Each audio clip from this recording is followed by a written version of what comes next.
So welcome everyone to the self-guided meeting for the Kearney Krameria neighborhood bikeway.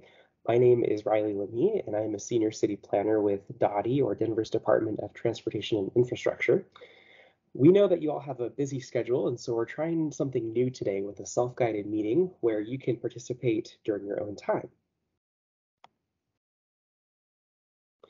We have a brief presentation that we'll walk through, and then we will share with you how you can provide feedback on the latest designs of the Neighborhood Bikeway project. It's been a while since we last came together to provide an update, so we will start with an overview, and then we'll remind you what a Neighborhood Bikeway is. We'll discuss some of the input that we've heard to date, and then we'll close by sharing how you can provide input on the latest designs. So to give an overview of the Kearney Krameria neighborhood bikeway, this project extends from East Smith Road all the way down to Virginia Avenue. It partially uses Kearney Street, and then it jogs over to Krameria Street and then back over to Kearney Street. And so that's why it's called the Kearney Krameria neighborhood bikeway. This project is funded through the Elevate Denver bond program that was passed by Denver voters back in 2017. And when it's completed, it'll add nearly 5 miles to Denver's network of streets that are safe and comfortable to ride a bicycle. The neighborhood bikeway mostly will consist of improvements at intersections that are designed to help bicyclists and pedestrians cross the street. So starting at the very north, this project again is designed to make improvements both for bicycles and pedestrians. It will help to connect the different schools that are in the area. As you can see on the screen, there's a lot of different schools that this project will help connect. It will also help to provide an enhanced route to travel north and south through the different neighborhoods that this project connects. The south, in addition to connecting more schools, it'll also provide a critical connection to a spur of the Cherry Creek Trail. So next, I'm going to describe what a neighborhood bikeway is, just in case you need a reminder or in case you're not sure what we mean when we say a neighborhood bikeway. So neighborhood bikeways are low volume, low speed streets where people riding a bike and people driving share the road. Improvements are generally made through signage and traffic calming that are designed to slow vehicle speeds and prioritize local traffic. So you can see on the screen some different examples through signage, pavement marking, some of the curb extensions or traffic improvements or traffic calming improvements. These are different elements of a neighborhood bikeway. And in just a little bit, my colleague Walter is going to describe what some of those improvements will look like, specifically on the Kearney Krameria neighborhood bikeway. So a neighborhood bikeway is different from a bike lane that you might see in other parts of the city in that it is not a dedicated space for bicyclists. So instead, it's a series of traffic calming improvements primarily focused at intersections. Neighborhood bikeways, because they're shared streets, they also generally maintain the majority of the on-street parking throughout the corridor as well. So next, we'll talk about how we got to the point in the design where we are at today. So many of you that have participated in this process before will remember that the project kicked off back in March of 2021. At this meeting, we introduced the project to confirm the alignment, and we gathered your feedback about issues you would like to see addressed through the project with regards to visibility and safety. From there, we developed design options for the improvements, and we asked your feedback on the concept design during May of last year. Based on your feedback, we refined that design, which brings us where we're at today. So we are currently in what's called the 60% design phase, where we're ready for your feedback on the next phase of design. So the feedback that we get today or over the next month will help us refine the design even further so that way we can advance the project to construction. Currently, we anticipate that the project will go to construction in 2023 or next year. So next, I'm going to hand it off to Walter, who's going to talk about some of the input that we've heard during this process. Thanks, Riley. My name is Walter Scheib. I'm a DOTI planning project manager for the southern section of the Kearney Krameria neighborhood bikeway. Throughout the public engagement process, we've received your input on this project, and we want to quickly highlight some of the feedback that we've gotten. First, we've heard that intersection improvements are a top priority in general, and we've also heard specific locations where the neighborhood would like to see these improvements. We've also received comments on locations where it's hard to see or be seen while crossing roadways. And then finally, residents identified locations where there are speeding concerns or places in their neighborhoods where they would like to see less traffic overall. On the next slide, this map shows the Kearney Krameria corridor with the north end on the right side of the screen. So this map shows locations where different improvements are planned based on your input from May of 2021 when we originally received feedback on the initial designs for these improvements. As you can see on the key and the map itself, there's a variety of common improvement types that are proposed throughout the corridor. And now we'll go through each of these in a bit more detail in the upcoming slides here. So on the next slide, we'll start with three of the recommended design improvements for the Kearney Krameria neighborhood bikeway. First is curb extensions or bulb outs, which what they do is they physically narrow the roadway, creating enhanced visibility around corners, safer and shorter crossings for pedestrians, and slower turning speeds for vehicles, since the vehicles can no longer cut around the corner. They have to take a wider turn. Crosswalks are also added in some locations to increase pedestrian visibility. Second on this slide is pedestrian refuge islands, which provide safer crossing by limiting the amount of time that pedestrians are in vehicle travel lanes. And they also provide a refuge from vehicles when crossing wider roadways. Then third, pinch points are installed mid-block where they can slow vehicle travel speeds by narrowing the roadway to one lane in certain places. So what this does is require vehicles to alternate if they're coming from different directions.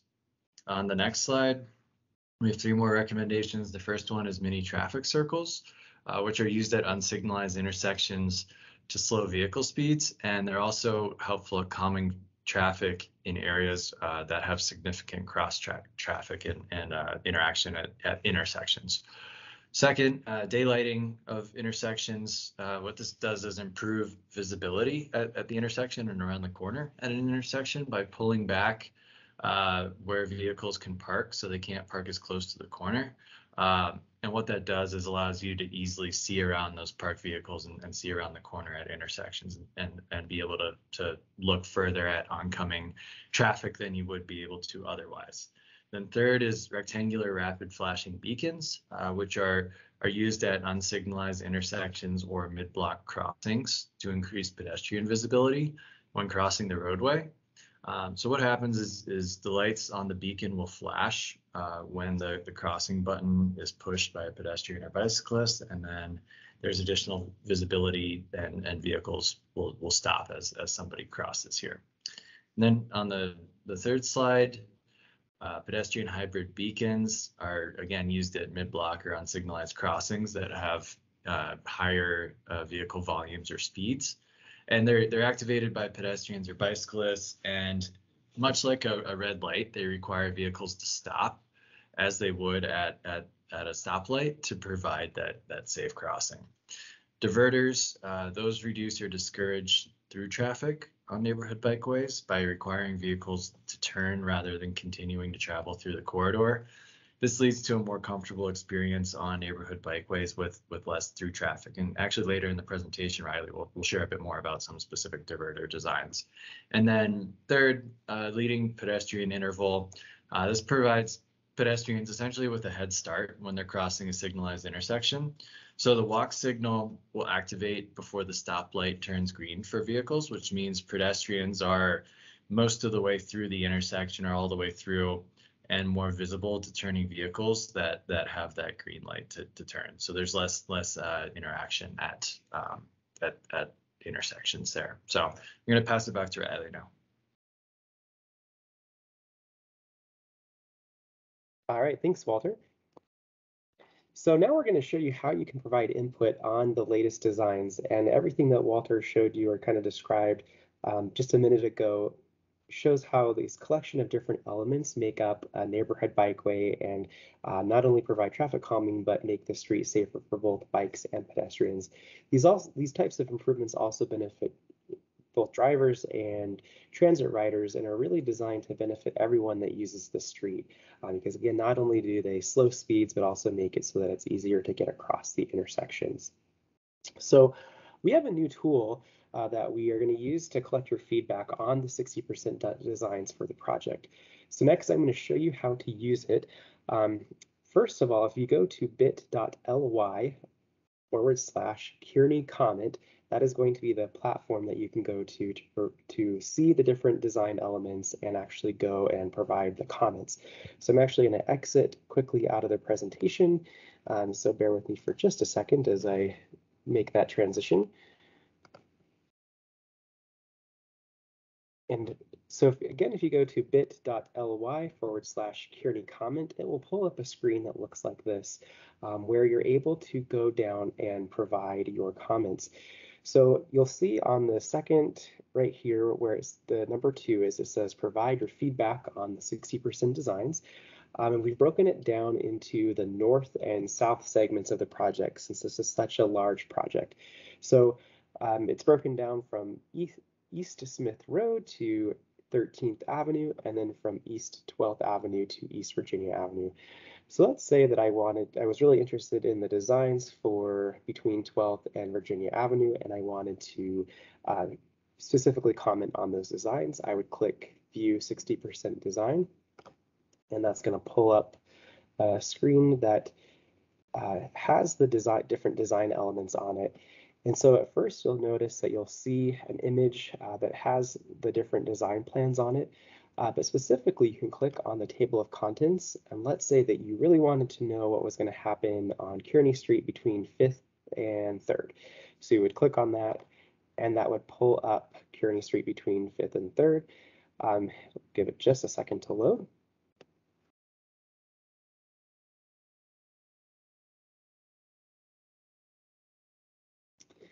And then when you first click on it, you might notice that the image is a little bit small. You can use the magnifying glass on here to zoom in on the design. And this will show you the different elements with callouts explaining what the different features are that you can expect to see as a part of the design. And then just similar to looking at an internet browser, you can use the arrows to scroll up and down on the different designs. So let's say that you wanted to add a comment. All you have to do is you can click anywhere on the document itself, and you can click on this little on the little plus with your mouse, and you can add your comment, and then at the end you would hit submit. It is really important to make sure that you hit add comment or submit. Don't just hit close out, otherwise it won't record the comment. And then from there, that comment is logged and gets sent to us. You also at the bottom of this can see that there's different explanations of the design elements that you can expect to see. So that is also explained at the bottom of the screen as well. So with that, maybe we'll go to one more page just so everyone can see again what this looks like. Let's go back to Kearney Street between 13th Avenue and 10th Avenue. So again, you can see that just click on the magnifying glass to get a little bit better view of the design. And again, there are the different callouts that show what these different design elements are that again are based on your feedback that we've received from you so far throughout this process. So with that, I'm going to hand it back over to Walter, who's going to wrap us up. So let me switch back to the presentation and we will continue on.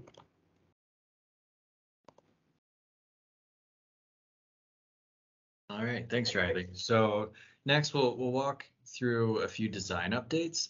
This map shows an example, just as Riley was showing, example of what the designs will look like in the Conveyo online tool. where you can provide comments. So this is Kearney Street between Virginia Ave and Dakota Avenue in the southern portion of the corridor. This design example shows both mid-block and intersection improvements that are commonly proposed throughout the whole corridor. So first on the left side of the screen is a mid-block pinch point that slows vehicle speeds by narrowing the roadway to one lane in certain places along the corridor. And then the curb extensions at the intersection with Dakota. And new crosswalks do provide multiple benefits in terms of slowing vehicle turning speeds, reducing crossing distances, and then increasing visibility both around the corners and then also for pedestrians that are crossing here. Again, as Riley mentioned, you can make comments on these specific designs and all others along the corridor on Conveo at bit.ly/Kearney comment. So I'll pass it back to Riley quickly. So I'm going to give an update on the traffic diverter that was proposed at Krameria and 17th Avenue Parkway. So early on in this process, we heard from residents that there is a concern with too much traffic volume on the stretch of Krameria between Colfax and 17th Avenue Parkway. Our traffic counts also confirm that this is true and that the volume of the street exceeds what would be acceptable for that portion or that segment of Krameria to be considered a neighborhood bikeway. And what that means is that neighborhood bikeways, again, are designed to be shared between bikes and vehicles, but what we were seeing from a traffic volume perspective was a little bit higher than what we would normally like to see. And it also was higher than what we would normally see for a local residential street. And so in response, a traffic diverter was proposed at 17th Avenue Parkway that would reduce some of the traffic volumes and would make this segment more consistent with what we would expect traffic volume wise from a local residential street. So we also looked at a number of different alternatives before proposing the traffic diverter, and unfortunately each of those alternatives didn't necessarily, each of them had significant drawbacks, and so we kind of presented that. And what we did is we met with the residents back in March in this area to present this idea. We generally received positive feedback and support, and as a result are moving forward with the diverter at this time. So we are continuing to move forward with that design. Benefits to providing a traffic diverter are that it will not only reduce speeds, but reduce the traffic volumes as well. The main thing that we're really trying to achieve in this location, again, is reducing traffic volumes so that it does feel safe to share the road and provide a safe connection for both pedestrians crossing the street as well as for bicyclists in the area. One of the questions that we frequently got are, could we use speed humps instead of a traffic diverter? And while speed bumps have traffic calming benefits, they don't provide the same reduction of traffic volume that we're looking to achieve that a traffic diverter would. And so that's why we're proposing a traffic diverter instead in the area. Another question that we've also got that I just want to address real quick is what will impacts look like to side streets? So Dottie did complete a diversion analysis that showed only minimal impacts to side streets. And so based on that information and based on the data that we collected, Dottie does feel comfortable moving forward with the diverter on the street and does not anticipate that there would be major impacts to the side streets. So with that, that's the update for the traffic diverter. I'm going to pass it back to Walter, who is going to wrap us up today. Thanks, Riley. So this is just a quick plug for office hours that we have coming up. If you're unable to use the Conveo mapping tool to provide comments, or if you'd just like to speak directly to someone who's on the project team, we've set up office hours sessions in the coming weeks, and you can see the times and dates on the screen here. So office hours, they're essentially informal 20-minute time slots that are conducted virtually, where you can speak with other members of the project team and ask questions, provide your feedback directly, and have a bit more of a two-way conversation. So The dates are shown on here, and the link to sign up is also at the bottom of the slide. So it's bit.ly/Kearney OH, which OH office hours. So on the next slide here, as we're nearing the end of the presentation, just please make sure to add your comments to the design using the online input tool that we just shared on Conveo. Again, that link is bit.ly/Kearney comment. And then, as we mentioned just a few seconds ago, we also have the link to sign up for office hours. You can also email us directly at bikes@denvergov.org. And then finally, you can see project updates and past meeting materials on our project website, which is bit.ly/Denver Moves Backbones. And then from there, make sure you click on the Kearney Krameria tab. So that's it from us. Thank you so much for taking the time to participate in this meeting, and really looking forward to seeing your comments, and thank you for your help for shaping the design for this project. Have a good one.